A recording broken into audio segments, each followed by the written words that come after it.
수면 관련 질문입니다. 라면서 메일 보내주신 분입니다. 잠은 일찍 들어요. 10시에서 11시 사이에. 그런데 자다가 2시 좀 넘어서 항상 비슷한 시간에 잠이 깹니다. 그러고는 내내 잠이 안 옵니다. 멀뚱멀뚱 깨어있다가 간신히 잠이 들면 또 5시 전에 다시 깨는 겁니다. 그렇게 또 1시간 정도 깬 상태로 멀뚱멀뚱 있다가 일어나면 머리도 무겁고 낮에도 계속 피곤한 상태로 지내게 됩니다. 그리고는 졸려서 다시 10시경에 자려고 누우면 똑같은 일의 반복이네요.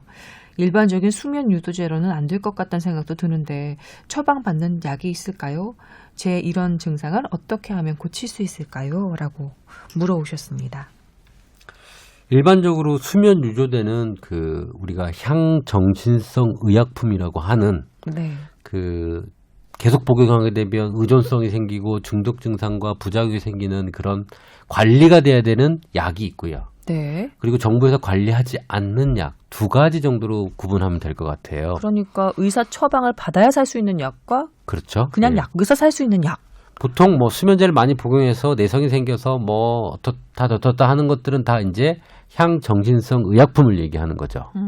그런데 우리가 얘기하는 다른 약들, 다른 일반적으로 사용하는 수면 유도제들은 정부의 허가는 그렇게 심하게 받지 않지만 허가 사항을 해서 약국이나 일반 판매할 수 있는 수면 관련된 약들이 있죠. 네. 근데 사실 이분은 잠이 못 드는 건 아닌 것 같아요. 예, 10시, 11시면은 꼭 주무시긴 주무신대요. 또 새로운 약이 나왔어요. 그러니까 이게 향정신성 의약품은 아닌데, 수면이 됐는데 깊게 유지 안 되고 중간에 깨는 사람들을 위해서. 지금 사연 보내주시면 딱 그런 케이스예요. 그 약이 나왔어요. 그래서 허가를 받았고 의사 처방해서 받을 수 있는 약이 나왔어요.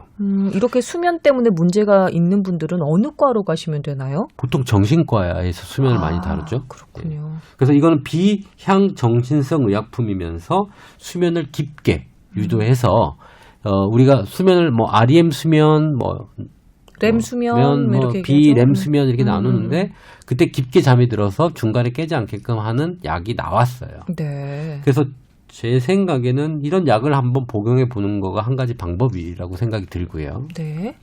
그리고 저도 이런 경우가 있는데요.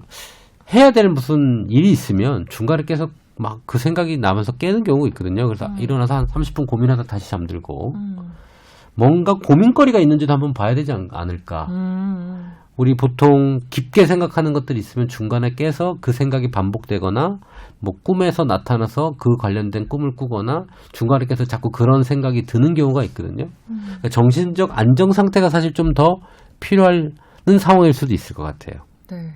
아나운서들이 조근, 일근, 석근, 야근, 특야근을 이렇게 돌아가면서 하게 되어 있거든요. 근무 형태가. 근데 조근이면은 한 새벽 5시 뉴스부터 해야 되는 거예요. 그러면 한 4시에는 일어나서 출근을 해야 되잖아요. 조근을 맡게 되는 그 전날에는 이렇게 내일 아침에 새벽같이 일어나야 되는 생각 때문에 일찍 잠에 들어도 절대로 지각하면 안 돼. 그런 생각이 은연중에 있나 봐요. 계속 잠이 깨는 거예요. 이것은 잔 것도 아니고 안 잔 것도 아니고 이런 상태 있잖아요. 그래서 조근을 하고 난 후유증이 거의 한 일주일은 가죠. 보통도 그렇더라고요. 그래서 지금 아나운서 팀에서 업무 배당을 할 때는 조근 역시 아예 규칙적으로 한 달에 첫 번째 무슨 요일에 무슨 요일, 첫 번째 주에 무슨 요일 이런 식으로 그것마저도 좀 이렇게 뭐라 그래야죠? 정기적으로. 네. 몸이 약간 적응할 수 있게끔 그렇게 업무 배당을 할 정도예요. 저희도 그런 것들은 경험 많이 하는 것 같아요. 의료진 같은 경우에는 아침에 환자 회진 돌기 전에 컨퍼런스가 7시인 경우가 다반사이기도 하고 보통 의사들끼리 하는 미팅 조찬 회의하면 7시에 시작을 하거든요. 너무 늦어요. 그런 날은 정말 지각하면 안 되니까 전날에 알람을 맞춰도 그거를 믿지 못하고 계속 깨갖고 시간을 보는 거죠. 직업병인 거죠. 그러니까 직업의 종류에 따라서 그런 경우들이 종종 있는 것 같고. 왜 알람을 믿지 못할까요? 정말 알람을 못 믿겠더라고요. 저도 사실 어제 중간에 깨가지고 잠을 못 들었거든요. 그런 경우들이 종종 많아요. 신 교수님은 왜 못 들었어요? 여러 가지 원인이 있긴 해요. 제가 아들이랑 같이 자는데 아들이 자꾸만 저를 베개 삼아서 이렇게 뺑뺑 돌거든요. 그래서 불편해서 그렇게 깨는 경우도 있고 저도 기본적으로 잘 때 2-3번은 평균적으로 깨고요. 중간에 잠을 못 드는 경우도 많아서 그런데 또 일어나서 뭔가 다른 일을 하고 싶진 않았고 계속 그냥 눈 감고 버티는 경우가 많기는 해요. 저는 보통은 술 먹고 자는 날 혼술을 하든 아니면 회식을 하던 그렇게 먹고 골아 떨어졌는데 2-3시에 깨는 경우가 많고요. 알코올이랑 수면의 질과도 연관이 있겠죠? 그럼요. 그래서 중간에 오히려 깨면은 잠이 더 안 오고요.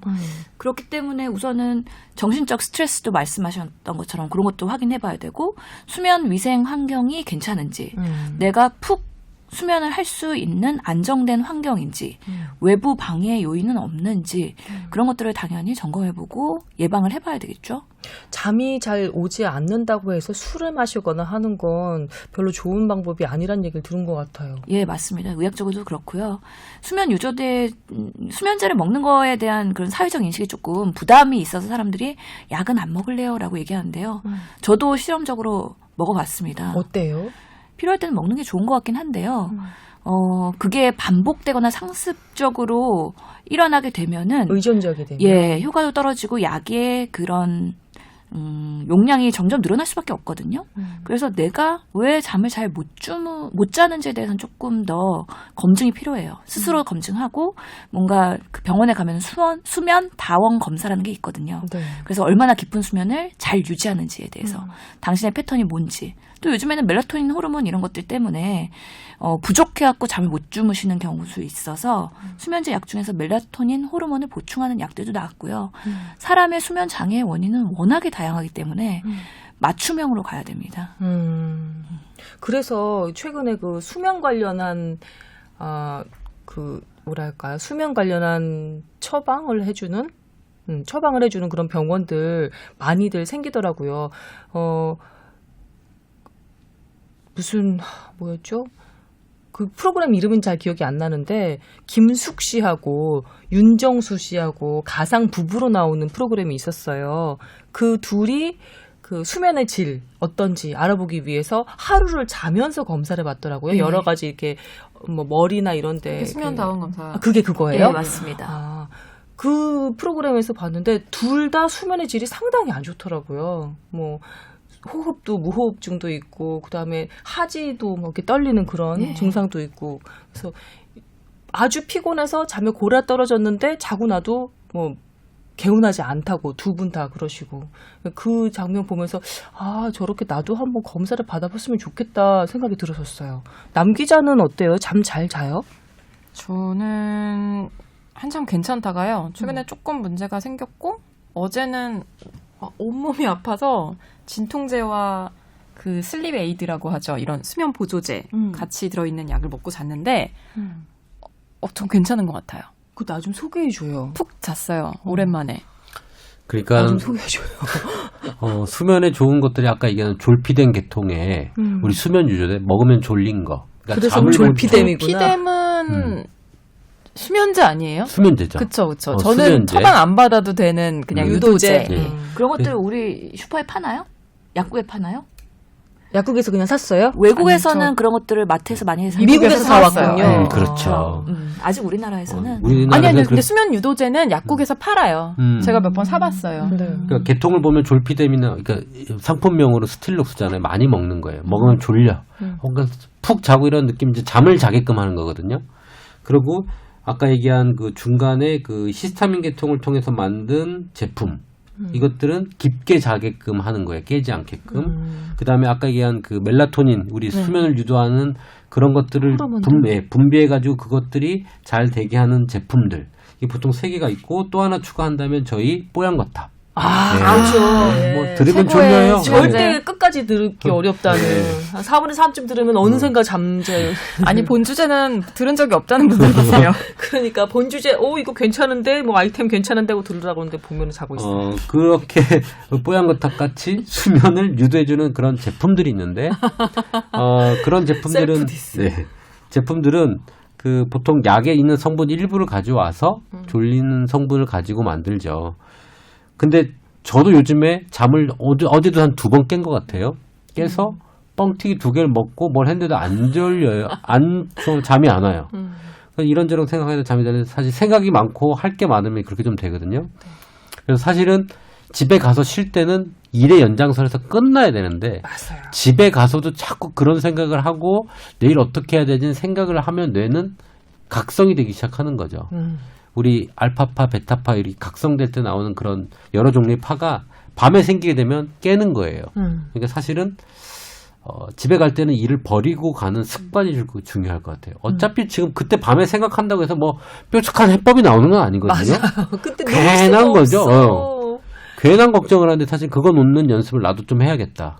괜히 걱정할 필요는 없다. 그냥 낮에 하자. 그리고 밤에 잘 때 왠지 생각이 더 잘 떠오르는 것 같잖아요. 정리도 잘 되고 계획도 잘 세워지는 것 같거든요. 아침에 일어나서 그거 다시 써보잖아요. 그러면 별거 아니야. 생각도 안 날 뿐더러 생각나서 적어도 이거 별거 아닌데 이게 왜 그렇게 그럴듯하게 느껴졌지? 그래서 밤에 쓰는 편지는 보내는 게 아니잖아요. 그리고 밤에 쓰는 편지도 그렇고요. 네. 밤에 생각한 것도 절대 낮에 도움이 안 된다는 게 학자들의 대부분 생각이에요. 학자들이 그런 얘기를 해요? 그럼요. 밤에 중간에 막 했던 것들은 효과가 떨어진대요. 근데 저는 또 한편으로는 사람마다 좀 패턴이 다르잖아요. 라이프 사이클이랑. 그래갖고 한때는 액티베이션 걸린 기간에는 아기를 재우고 다시 병원에 출근해갖고 일을 했어요. 근데 밤 12시에서 3시 사이에 작업을 하는 때가 정말 효율적이에요. 전화도 안 오죠. 방해하는 사람 없죠. 문자 안 오죠. 그래갖고 같은 3시간이어도 낮에 3시간과 밤에 3시간의 일의 효율이 다르더라고요. 굉장히 독특한 상황에서 일어난 일인 것 같고요. 일반적인 사례는 아닙니다. 그때는 자는 시간이에요, 교수님. 아, 예. 근데 제가 예전에 어느 포럼에서 들었는데 네. 기전은 아직도 잘 모르겠는데요. 낮에 해를 많이 보면 밤에 숙면을 취하는 데 도움이 된대요.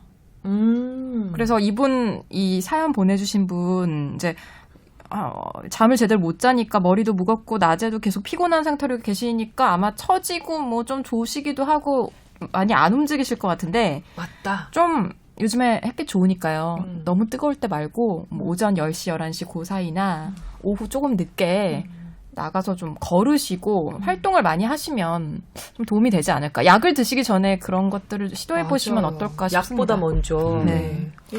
저번에 했던 이렇게 가다 보면 번아웃 신드롬이 되는 거죠. 번아웃이 아니죠. 번아웃 신드롬 맞습니다. 맞죠? 맞아요. 예. 자꾸 블랙아웃이 있다 그러네. 제가 엊그저께 블랙아웃이 여러 번 돼서 중국에서 술 좀 드셨군요. 낮부터 술을 먹이더라고요. 하여튼 예. 그리고 수면 유도제 저 약국에서 파는 거 한번 드셔보시는 것도 그렇게 활동하시고 한번 드셔보셔도 괜찮겠죠, 교수님? 근데 문제는 이분이 잠이 아예 안 오는 건 아니야. 자다가 깨서 그게 문제인 거지. 저도 며칠 그랬는데요. 제가 어제 먹었다는 약이 그 항히스타민 계열의 약이었거든요. 진통제랑 같이 있는 거. 제가 중간에 많이 깨요. 요즘에 막 밤에 깨보면 막 식은땀 흘려고 있고 막 그랬는데 이번에 좀 푹 잤어요. 근데 단점은 아침에도 약간 몽롱했어요. 근데 괜찮더라고요. 저는 왜 타서 마시는 감기약 있잖아요. 테라풀땡 뭐 이런 거. 그걸 밤에 먹고 자면은 그렇게 잠이 잘 오는 거예요. 그게 그 시스타민 계통이 들어가. 아, 그래요? 네. 그래서 그런가? 근데 그게 오전 내내 잘 몽롱해. 그렇죠. 제가 아침에 조금 그랬어요. 피 속에서 아직 다 안 가셨나 봐요. 근데 저는 오전에 이제 뉴스 준비를 해야 되잖아요. 그렇게 뭔가 관조적이 되는 거죠, 사람이. 뭐 뉴스는 정말 너무 살벌한데, 정말 너무 심각한 뉴스인데, 그래, 뭐 이러거나 말거나 이런 일은 세상에 얼마나 많겠어. 뭐 이런 되게 관조적인 그런 느낌이 드는 거죠, 몽롱한 상태에서. 참 그게 덜 깨서 그랬나 봐요. 스트레스 안 받고 좋을 것 같아요. 차라리. 그래서 아까 얘기한 약들의 꼭 반감기가 중요하거든요. 네. 약의 성분의 반감기를 꼭 보시고 반감기를 높이는 게 용량이 너무 많이 먹으면 반감기가 또 길어져요. 아까 얘기한 뭐 졸피뎀 같은 거는 빨리 없어진단 말이죠. 그래서 가뿐하게 일어날 수가 있는 거죠. 그래서 꼭 약을 쓸 때는 반감기가 내가 어느 정도 되는지 좀 해서 빨리 깨는 걸 해야 돼요. 그래서 약국 구매나 의사 처방이나 다 권고를 드릴 수 있습니다. 그래서 본인이 노력해 보시고 수면 위생 환경 그리고 낮에 격렬하게 일하고 골아 떨어질 수 있는 그런 하루 일과를 만들어 보시고 해결이 안 되면 병원에 오시는데 그럴 때 스틸록스 졸피람, 졸피뎀 다 처방을 해드릴 수가 있고요. 용량이 다양하게 있기 때문에 처음에는 적은 용량으로 반응을 보고 그 다음에도 부족하면 조금 더 뭔가 애드업을 할 수 있는 게 있고요. 하여튼 졸피뎀도 제가 먹어보니까 뭐 부작용이 있는 사례들이 있기 때문에 그런 것들이 의사가 문진을 잘하면서 조심스럽게 처방할 필요가 있는데요. 그래도 깔끔하게 자기 전에 5분 전에 먹으면 또 수면에 잘 유도가 되긴 하더라고요. 근데 또 제가 스트레스 받고 정말 정신 심리적으로 불안정한 날에 한 알 먹어도 별로 효과가 없는 경우가 있어요. 그럴 때는 2알 먹기도 하고 이렇게 스스로 저는 조절이 가능하니까 그렇게 하는 건데요. 그게 수면 장애나 등 정신 심리 상태와도 직접적인 연관이 많기 때문에 이게 뭔가 내가 노력해서 해결할 수 있는 것인지 그리고 마음이 편해지면 그런 증상들이 좋아지는지 보시고 그렇지 않는 불가역적인 뭔가 반복적인 상황이 되면은 병원을 이용하시면 될 것 같습니다. 저는 동물 하여튼 사람, 동물 뭐 따질 거 없이 이 잠이라는 그 기제 있잖아요. 수면 이런 기제가 가장 신비롭고 오묘한 것 같아요. 어떻게 의식이 없는 상태로 이렇게 휴식을 취하게 만들어놨지? 생명체를? 그러니까요. 너무 신기하지 않아요? 곰은 겨울잠 잘 때 배변도 안 한대요. 그러니까 그러고서는 몇 달을 있는 거예요. 너무 신기해. 우리 뇌 신경 전달 물질이라고 하는 여러 가지 전달 물질이 있거든요. 그게 나와야 사실은 뇌가 움직이는데 그 신경 전달 물질은 리사이클 되었습니다. 뭐냐면 한번 사용됐다가 다시 환원돼서 흡수돼요? 원래 물질로 돌아가서 다시 또 쓰여지고 내려왔다가 다시 분해돼서 다시 원물질로 돼서 이게 도는 거예요. 이렇기 때문에 사람의 뇌는 한정성이 있는 거예요. 막 뇌를 많이 써가지고 그걸 다 소모하면 이게 환원돼가지고 원래 물질로 갈 때까지 시간이 걸리거든요. 쉬라고 되어 있군요. 그냥 구조 자체가 그거를 이빠이 하게 되면 이빠이 하게 되면 그 물질이 소멸되고 나서 그거 리사이클 되는 시간까지 머리가 멈추는 게 인간의 섭리입니다. 그렇기 때문에 이미 내가 낮에 일을 한다고 막 다 썼으면 밤에 해봤자 효과가 능률이 떨어진다는 걸 제가 말씀을 드리는 거예요. 그래서 우리가 면역력 얘기할 때도 왜 저는 정말 숙면이 가장 중요한 요소라고 생각을 하거든요. 그래서 피로해요, 뭐 면역력이 약해서 뭔가 감염병에 많이 걸려 이런 분들 정말 잠을 잘 주무시고 계시는지 뭔가 그런 것들을 좋은 수면 환경을 만들기 위해서 해결할 수 있는 방법이 없는지 그게 근본적인 참 요건인 것 같다는 생각이 들어요. 맞아요. 저도 제가 지금 수술하려고 하는 게 이 코가 막혀요, 밤에. 그래서 잠을 좀 못 자고 힘들거든요. 숨이 막히니까. 그쵸. 지금도 비음이 아주 매력적이세요. 그래요. 그래요. 저도 깜짝 제 목소리 듣고 놀라요. 야, 네. 죽겠는데? 주위에서? 이런 생각도 하는데, 제가 수면 환경이 코가 막히면서 좀 안 좋아진다는 느낌이 좀 들고, 그러면서 머리가 멍해지는 느낌이 들어서 빨리 수술해야겠다 결정하는 가장 큰 원인이 수면입니다. 아까 신 교수님 말대로 모든 병을 볼 때 수면을 잡고 가야 될 것 같아요. 수면을 잡고 가고, 먹고 배출되고 하는 걸 보는 게 건강 상태의 기본이거든요. 그래서 그 두 가지가 되면 세 번째 하나 더 추가한 다음에 마음의 안정. 이게 되면 건강은 좀 저절로 깃들 수 있어요. 그래서 그 부분이 좀 중요하니까 수면은 하나하나가 다 어려운데요. 네? 하나하나가 다 너무 어려운 문제들이에요. 광범위하죠. 네. 잘 먹고 잘 자고 그다음에 또 하나가 뭐였죠? 정신적으로 안정. 정서적으로 그걸 안정. 다 깨트리는 게 그런 정신적 불안정이 그걸 다 깨트려요. 그렇겠죠. 예. 또 이거 뭐야시 또 3000% 갔죠? 예. 하지만 다 들을 만한 얘기였던 것 같아요. 그만큼 수면이 중요해서 이거는 사실 건강상담 플러스 주제로 가야 될 이슈이기도 한데. 맞아요. 예. 그래서 오늘 좀 시간을 두어서 심도 깊게 얘기를 해봤습니다. 잠이 보약입니다. 예, 명언이 있잖아요.